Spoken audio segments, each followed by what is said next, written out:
নাম ইক্তিদা মাহমুদ সাইবা।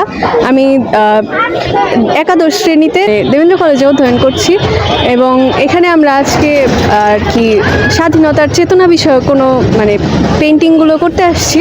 সবাই আমাদের ব্যাচমেটরা সবাই তাদের পেন্টিংগুলো করতে আসছে স্বাধীনতার চেতনা বিষয়ক, বা এই যে আমাদের যে কিছুদিন আগে যে ঘটনাগুলো ঘটেছে স্বৈরাচারী সরকার পতনের মধ্যে দিয়ে, এই ঘটনাগুলোর কিছু নিদর্শন বা কোনো রকমের ভালো ভালো উক্তি বা কথা, এগুলো নিয়ে আর কি আমরা আমাদের কাজগুলো করছি।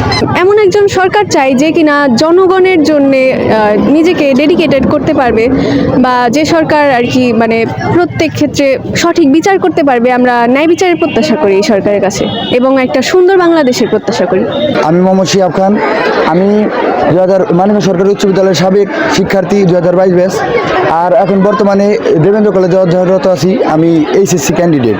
আমাদের 2022 ব্যাচের আমি সহ আমার প্রত্যেকটা বন্ধু বান্ধব সবাই মিলে আমরা যারা এই কোঠার বিরুদ্ধে ছিলাম সবাই মিলে 18 তারিখের আন্দোলনে গিয়েছিলাম। আমরা সবাই কোর্টে একসাথে জড়ো হয়েছিলাম। তারপরে 18 তারিখের আন্দোলনের পরে আমার উপরে, বিশেষ করে আমার বন্ধু বান্ধব সহ সবাই জানে আমার উপরে প্রচুর চাপ আসে, দল থেকে প্রচুর চাপ আসে। এই চাপকে উপেক্ষা করে আমি 4 তারিখের আন্দোলনেও সবার আগে ছিলাম। আমার পিঠে 2টা গুলি লাগে, কিন্তু আমি এটাই বলতে চাই যে আমরা এই জাতি, আমরা কোনো কিছুকে ভয় পাই না।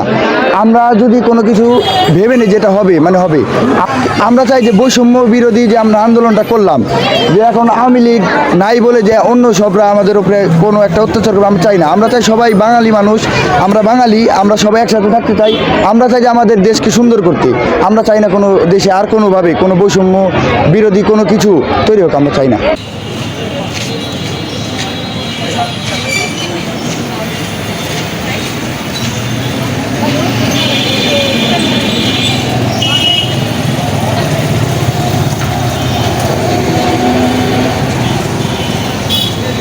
এখন আমাদের যে আন্দোলনের পরবর্তীতে, এখন আমাদের কাজ তো শুধু আন্দোলন না, আমাদের কাজটা হচ্ছে দেশের যে ক্ষয়ক্ষতি হয়েছে, সাথে যে দেশের যে কিছু কিছু জায়গায় নোংরা জঞ্জাল। এখন আমাদের সময় হচ্ছে, আমাদের মেইন কারণ হচ্ছে এই ওয়ালগুলো রং করা, যে আগামীতে যারা আসবে, যারা আন্দোলনে আসতে পারে নাই, আমাদের আন্দোলনে আমাদের কি কি ত্যাগ দিতে হয়েছে, কি কি আমরা অর্জন করছি, এই সব এখানে তুলে ধরা।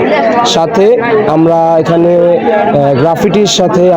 গ্রাফিটির কাজের সাথে আমরা বিভিন্ন জায়গায় পরিষ্কার পরিচ্ছন্ন, তারপরে আমাদের যে শিক্ষার্থীরা আছে, যেমন এখন তো এতদিন পুলিশ ছিল না, এখন আমাদের যারা শিক্ষার্থীরা আছে তারা পুলিশের কাজটা নিজে করছে, যাতে রাস্তাঘাটে কোনো ট্রাফিকের ঝামেলা না হয়, জনগণের যাতে কোনো অসুবিধা না হয়।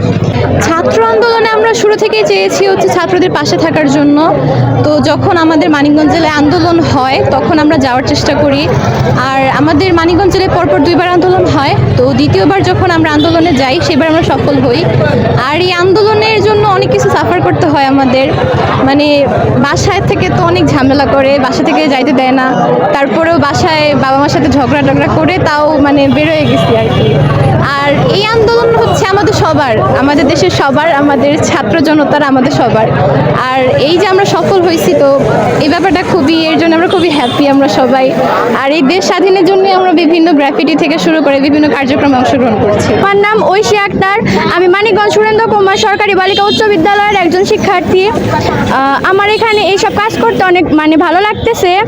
আমরা বিভিন্ন ধরনের ড্রয়িং করি, আমরা সবাই প্রত্যেকদিন এইসব কাজ করি। আমাদের সারা দেশে হচ্ছে বিভিন্ন জেলায় জেলায় গ্রাফিটি আর্টের একটা চলছে, যে বিভিন্ন শিক্ষা প্রতিষ্ঠান বা যে দেয়ালগুলো যেগুলোতে হচ্ছে পোস্টার যেগুলো লাগানো ছিল সেগুলো পরিষ্কার করে আমরা সবাই মিলে দেশটাকে নতুন করে সংস্করণ করার জন্য, নিজেদের মনের মতো করে সাজানোর জন্য দেয়ালগুলোতে নিজের মনের মতো রং করছি এবং বিভিন্ন ছবির মাধ্যমে মানুষদের মধ্যে আমাদের যে বিভিন্ন প্রকার মেসেজ দিচ্ছি, যে বিভিন্ন যেমন অসাম্প্রদায়িক বাংলাদেশ, বা আমাদের যে 2024 সালে যেরকম ছাত্র আন্দোলন হয়েছে বা অনেক ছাত্ররা মারা গিয়েছে, তো তাদের প্রতি হচ্ছে শ্রদ্ধা জ্ঞাপন করার জন্য আমরা তাদের ছবি এঁকে বিভিন্ন ধরনের ছবি এঁকেছি এবং তাদের প্রতি শ্রদ্ধা জ্ঞাপন করছি।